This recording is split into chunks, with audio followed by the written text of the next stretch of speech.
السلام علیکم ورحمۃ اللہ وبرکاتہ۔ الحمدللہ علی ولی والصلاة والسلام علی نبی، اما بعد فاعوذ باللہ من الشیطان الرجیم، بسم اللہ الرحمن الرحیم۔ وَلِكُلِّ أُمَّةٍ جَعَلْنَا مَنْسَكًا لِيَذْكُرُوا اسْمَ اللَّهِ عَلَى مَا رَزَقَهُمْ من بہیمۃ الانعام۔ صدق اللہ مولانا العظیم۔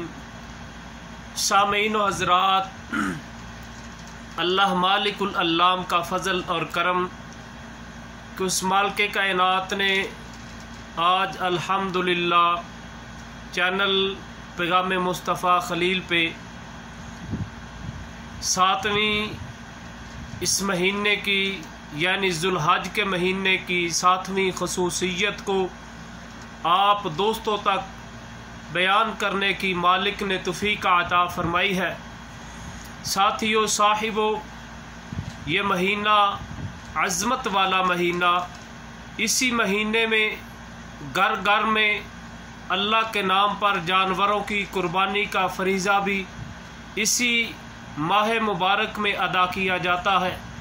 قربانی بظاہر جانور کے گلے پر چھری چلانے کا عمل ہے، لیکن در حقیقت قربانی ایک ایسا فریضہ ہے جس میں بے شمار فائدے ہیں۔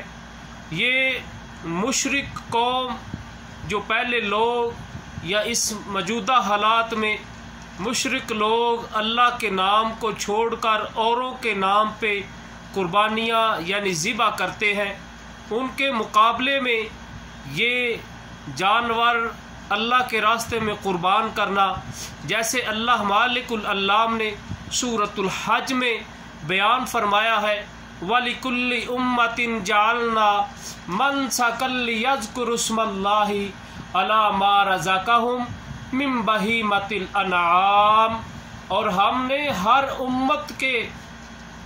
امت کے لیے ہم نے قربانی کے طریقے کو فرمایا ہے، مقرر کر دیا ہے، تاکہ وہ چھپائے جانوروں پر اللہ کا نام لیں اور جو اللہ مالک العلام نے انہیں دے رکھے ہیں۔ یہ بہت سارے لوگوں کا ذریعہ معاش ہے، کوئی جانور پال رہا ہے اور کوئی جانور کی کھال سنوار رہا ہے اور کوئی جانور خرید و فروخت کر رہا ہے اور کوئی جانور کی کھالوں سے جوتے بنا رہا ہے اور کوئی جناب جیکٹیں بنا رہا ہے، کوئی دستانے بنا رہا ہے۔ بہت سے فائدے ہیں۔ اللہ مالک العلام نے ان چیزوں کا اشارہ سورۃ الحج میں اشارتاً فرمایا۔ یہ مہینہ، اس مہینے میں قربانی ہوتی ہے، قربانی کے ذریعے غرباء مساکین کی بہت بڑی تعداد کو گوشت مہیا ہوتا ہے۔ اللہ اکبر کبیرہ۔ اور گوشت بھی وہ جو توانا، موٹے، تازے اور صحت مند جانوروں کا یہ فائدہ سورۃ الحج میں ذکر کیا گیا ہے۔ اللہ مالک العلام ارشاد فرماتے ہیں، فَكُلُوا مِنْهَا وَأَطْعِمُوا الْقَانِعَ وَالْمُعْتَرَّ، اسے خود بھی کھاؤ اور سوال کرنے والوں کو بھی کھلاؤ۔ اللہ اکبر کبیرہ۔ مسکینوں کو بھی کھلاؤ، یتیموں کو کھلاؤ اور غرباء کو کھلاؤ۔ یہ اللہ اور اس کے رسول صلی اللہ علیہ وسلم کی اطاعت کی تربیت دینے والا عمل ہے۔ اسی لیے اس کی کچھ شرائط ہیں۔ جانور بے داغ ہونا چاہیے، لنگڑا نہیں ہونا چاہیے، کانا نہیں ہونا چاہیے، زخمی نہیں ہونا چاہیے، بیمار نہیں ہونا چاہیے۔ جانور کی عمر کم سے کم یعنی دونتا ہونا چاہیے۔ صرف اور صرف مجبوری کی صورت میں 1 سال کا دمبا ہونا چاہیے، کیا جا سکتا ہے، 1 سال کا دمبا کیا جا سکتا ہے، وہ بھی مجبوری کے تحت مل نہیں رہا۔ اور تیسری جو شرائط ہے، جانور عید والے دن نماز عید کے بعد قربانی کیا جائے گا۔ اللہ اکبر کبیرہ۔ اور چوتھی جو شرائط ہے اس کے بارے میں اللہ کے پیارے محبوب پیغمبر جناب محمد رسول اللہ صلی اللہ علیہ وسلم نے فرمایا، جس آدمی کو جن لوگوں کو آپ لے کر آتے ہو گوشت بنوانے کے لیے ان کو گوشت نہیں دینا، ان کی مزدوری دینا چاہیے۔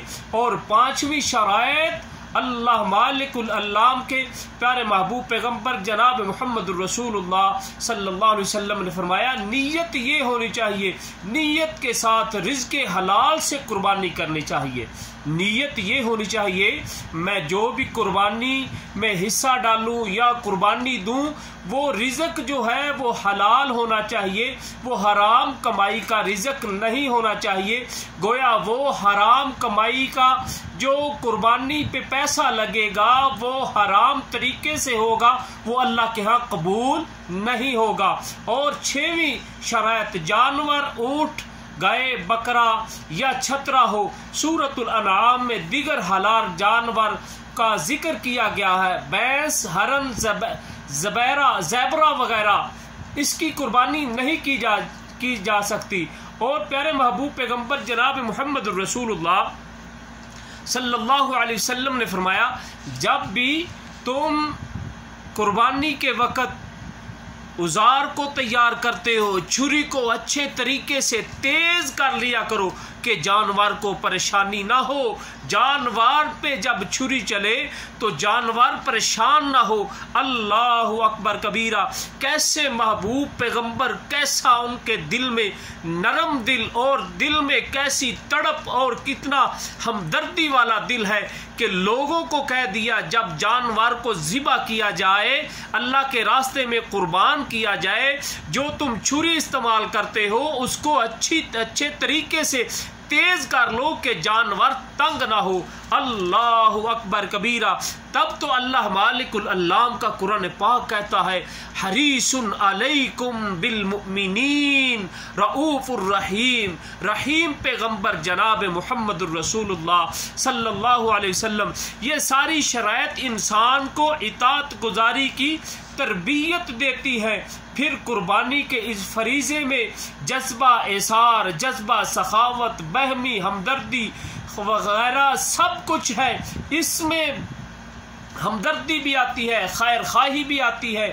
ایسا نہیں ہونا چاہیے کہ قربانی کا جانور قربان کیا ہے جو اچھا گوشت ہو، یعنی جو پسند ہو وہ فریزر کر لینا، فریج میں رکھ لینا، اور جو پسند نہ ہو وہ لوگوں میں تقسیم کر دینا۔ ایسی قربانی بھی اللہ کے ہاں قبول نہیں ہوگی۔ وہ بھی تو تھے نا ابراہیم علیہ السلام، تو اللہ کے حکم پر اپنا لخت جگر قربان کرنے کے لیے تیار ہو گئے تھے، اور ہم ایک جانور کے بارے میں اللہ کا حکم پورا نہیں کرتے۔ چند غلط فہمیاں جو ہیں ان کو دیکھیں کون سی غلط فہمیاں ہیں۔ پہلی، جانور کو وضو کروانا۔ کچھ لوگ ایسے بھی ہیں جو وضو کرواتے ہیں جانور کو۔ اللہ اکبر کبیرہ، یہ قرآن و سنت میں اس کی کوئی دلیل نہیں، موجود نہیں۔ اور پھر چھری کو ہاتھ لگانا، عموماً جس کی طرف سے قربانی کی جاتی ہے، ذبح کیا جاتا ہے، اس کا ہاتھ لگوانا یہ ناجائز ہے، یہ جائز نہیں، من گڑت ہے۔ یہ میرے بھائیوں یہ غلط فہمیاں ہے۔